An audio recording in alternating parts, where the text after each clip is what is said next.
What's going on, sartorialists? Welcome back to The Wholesystyle. If you're new here, my name is Barry Ramirez. Welcome to the channel and thank you sincerely for watching.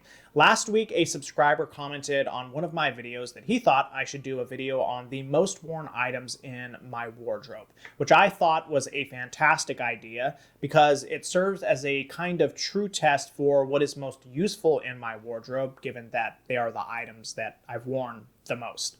But I wanted to one-up this subscriber. I thought, what would happen if I took all of my most worn items and assembled them into one outfit? What would it look like? And further, why are those particular pieces the most worn items in my wardrobe? And I think reflecting on this is going to help guide you, particularly if you are just starting off on your menswear journey or you are looking to revamp your wardrobe.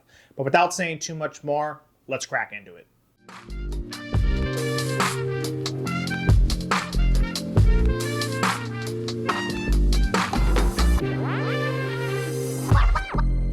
So to keep this video from being too redundant, I decided that I was going to select my most worn jacket, shirt, accessory, pant, pair of socks, and pair of shoes, which serves as one outfit and is, so to speak, my own personal menswear uniform. Now, the most worn jacket in my wardrobe is my navy double-breasted peak lapel sport coat of 100% VBC hopsack fabric from Spier Mackay.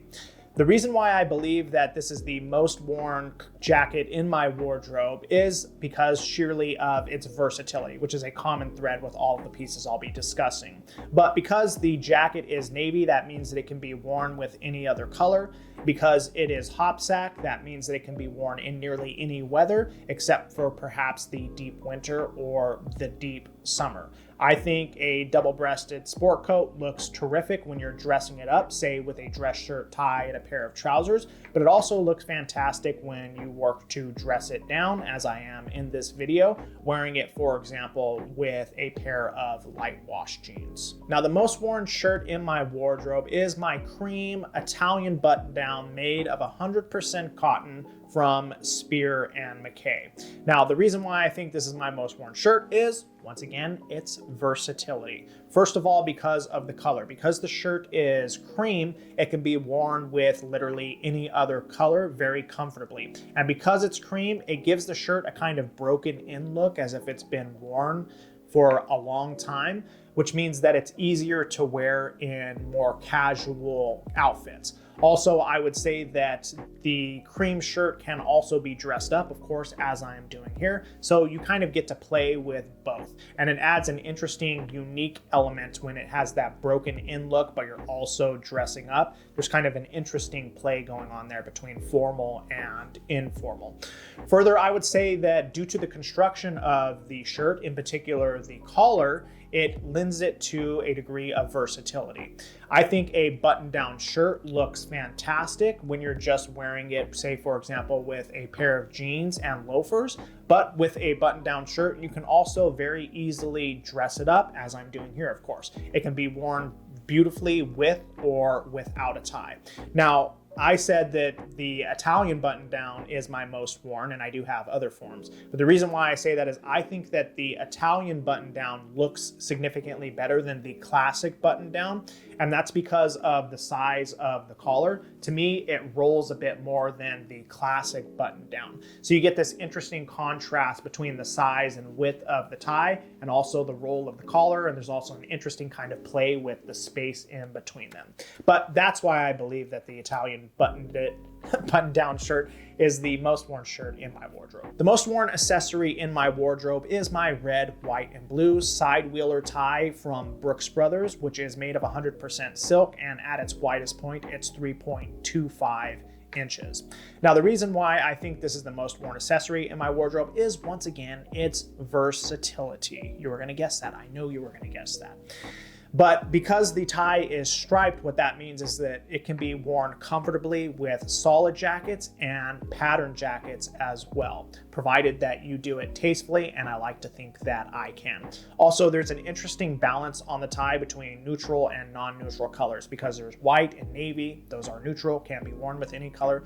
And then we have the red. What that allows it to do is have a balance, but also to pop.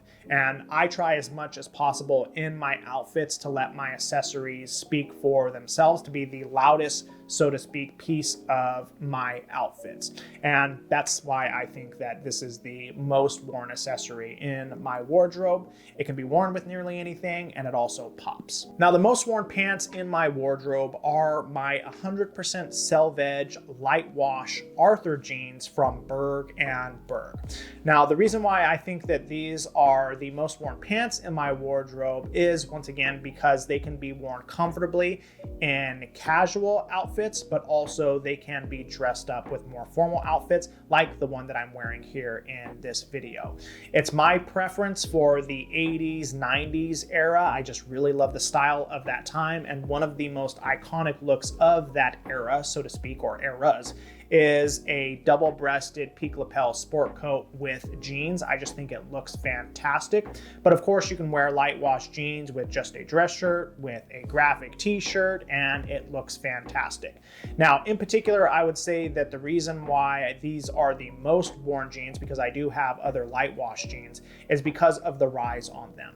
I prefer to have jeans with a high rise because they are more proportional when I choose to wear them with a sport coat like I am doing here, because the rise of the pants reaches up to kind of the second button, just has a more overall proportional look. This is likely to be the most controversial, most worn item in my wardrobe, which is a pair of wool half calf socks that are cream and ribbed from Berg and Berg. Now, there's a lot of people who say that you should not wear white socks with dress shoes. And the logic is typically that it draws a contrast or attracts people away from the rest of your outfit because it's usually quite glaring, particularly when it's worn with, say, black loafers, like I like to wear. And while I understand that logic, I still think that it just looks fantastic because, again, it brings an air of casualness to more formal outfits. I particularly love wearing white socks with black loafers and high-rise trousers and a dress shirt. I just love that ivy look. Some of you may not prefer it, but I think it looks fantastic. Now, the most worn shoes in my wardrobe are my black tassel loafers that are made of 100% calf leather from Grant Stone. Now, the reason why these are the most worn, again, is because they are versatile. I just find that the tassel loafers can be worn comfortably with casual outfits, but also with more formal outfits. I think that you can use them to kind of dress down a suit, as I have done in the past, but you can also use them to kind of dress up more casual outfits, like if you're wearing jeans and a dress shirt, for example. Now, there are a lot of people who say that you should not wear black loafers or black tassel loafers, particularly with more casual outfits. And the reason is the same with the white socks. The idea is that black shoes are associated with formal attire, and by wearing them with particularly more casual outfits, you're clashing in kinds of wear. But that's personally why I like to do it. I like to play with those associations. It's a very kind of Ivy thing to do, and that's kind of the Ivy influence on my style. But those are the most worn shoes in my wardrobe. So there you have it, sartorialist. Those are the most worn items in my wardrobe. I hope this provides you some guidance, particularly if you are revamping your wardrobe or you're just getting started on your menswear journey. So as I said in my previous videos, my channel has recently been monetized, which is great. It means that I get to start making money from the channel. It also means that I could take that money and reinvest it back into the channel to try as much as possible to improve the quality so I can get things like new mics, as I have done here today. So if you enjoy this content, if you found it useful, please consider donating to the channel, and you can do so by using the super thanks option down below. Donate whatever amount of money you think that this information is valued for. And with that said, if you guys enjoyed this content, hit that like button, smash subscribe, hit the notification bell so you can be informed when I drop more videos on the Hulsey Style. Till next time, guys.